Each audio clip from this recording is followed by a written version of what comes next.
Hey there everybody, we're here at Eurobike 2024 and in this video we're going to take a look at interesting bikes with a focus on small wheeled cargo bikes. Mini cargo bikes, I think they're the new hotness as well as the occasional gravel bike.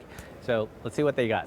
So we're here at the Pinion booth and one of the interesting bikes they have here is by the brand Monopole, and it's a super cute mini front loading cargo bike.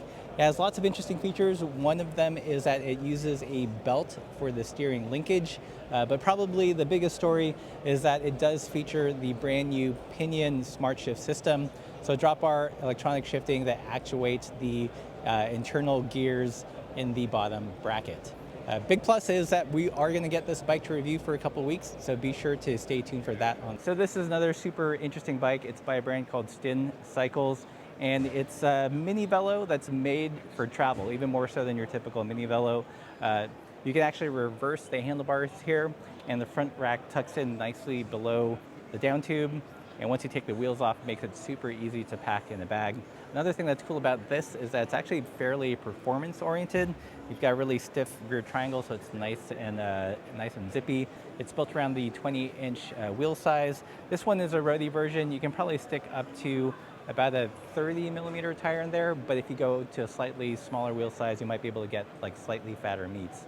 Other things I like about this bike is that it's got this cool top tube bag here, probably the biggest top tube bag I've seen, really optimizing the space that you get in the mini velo. Another nicely thought out feature is that since it is designed for travel, most of the things that you have to adjust or remove can be done with a 5-millimeter Allen key, so you don't need a ton of tools to get this ready to put in the bag and take on a train or a plane.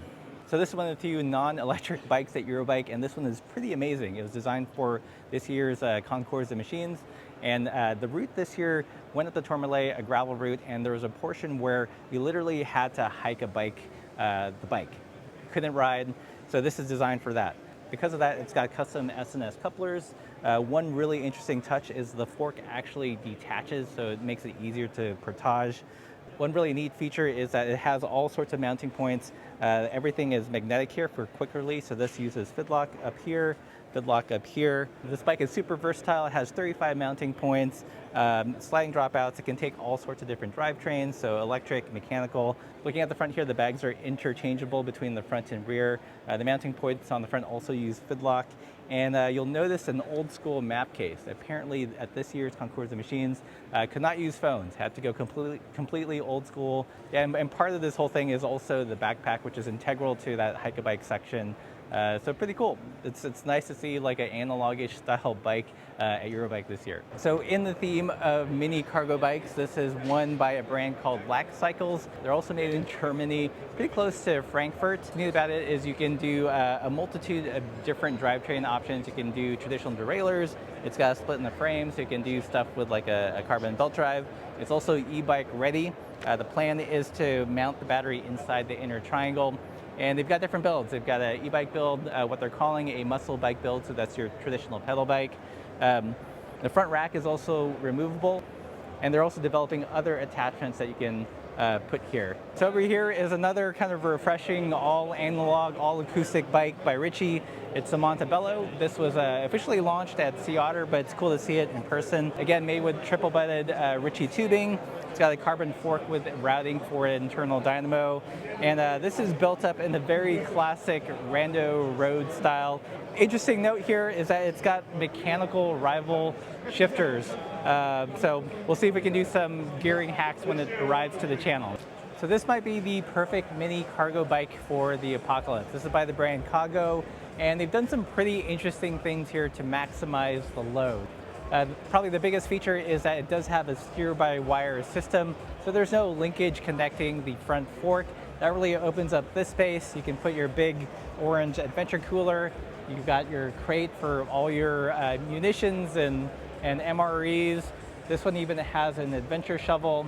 It also has this big honkin' rear rack over here, so you can put even more stuff. So fully decked out for the end of time. You guys know I love the Mini Max. This is its younger sibling, the Omnium Mini. As you can see, it's got a platform connected to it.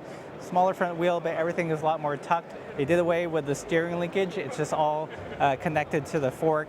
I think this would probably be the best if you're an apartment dweller and have a very small elevator, but still have all that functionality.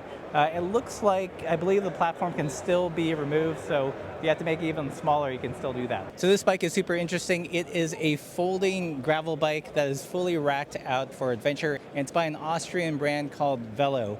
I love this build, integrated rack, 105 rear derailleur, micro shift parts. These bikes are sold as frame sets or as completes. What's nice about them is that it uses pretty standard, so you can build it up however you like. They also have some really ultralight models built in titanium, so you can build really lightweight, adventure-worthy folding bikes that ride the grab. This one over here looks like it's made by a small builder called Druss. It's kind of a front-loading cargo design. It's got a steering linkage in the front, cool pink integrated rack in the rear, as well as lowriders in the front. The drivetrain is a pinion, and surprisingly, it has no motor. One of the very few micro mini cargo bikes that are motorless. It also has really super cute frame bags tucked in between the space there. So we're here at the Beno booth, and they've got a super interesting display with this vintage fire truck and this firefighting bike. The story behind this is that a couple years ago at a music festival, the Swedish fire department couldn't get in and out, so they worked with Beno to create a specific cargo bike for that event. Since then, the brand's kind of run with it, and at their display, they've got all sorts of interesting builds with their electric cargo bikes. Some unique things about this is that the wheel size is actually 24-inch on some models and 20-inch on others. And for them, this is so they can have the load a little bit lower, have a stronger wheel, and kind of balance that strength and maneuverability. Another cool thing is that all their bikes work within this modular rack system. So depending on what you want to do, whether you're running a fire company, going camping, working out in the woods, you can build up a Beno bike that suits the purpose. So this is a gravel bike that combines lots of interesting modern features, but with classic looks. This is by the brand Schindelhauer, and it's a Wilhelm gravel. This bike, like all the bikes they build, are made out of aluminum. This one has a pinion drive, and it's using the smart shift system, again with the wireless pinion shifting. And you'll notice it's a Gates carbon bike, but there's an invisible split in the seat stay. Where they make the split in the bike is down here in the dropout. There's a little piece that pops out, and that's how you can slip the belt drive through. And lastly, there were plenty of bike-shaped objects in the outside demo area, like this one by a brand called Vell Concerts. Just like it sounds, it's literally a concert stage that you can take around with you on a front-loading cargo bike. This will definitely take your busking chops to the next level. For the bike packer that prefers glamping rather than roughing it, there is the Space Camper, which is basically an integrated tarp system and sleeping pad, if you will, for a front-loading cargo bike. And lastly, there was this thing which, well, there it is. It's sort of like if you took a single-wheeled bob trailer and welded it to a back of a bike. And that's the state of the bike industry, friends.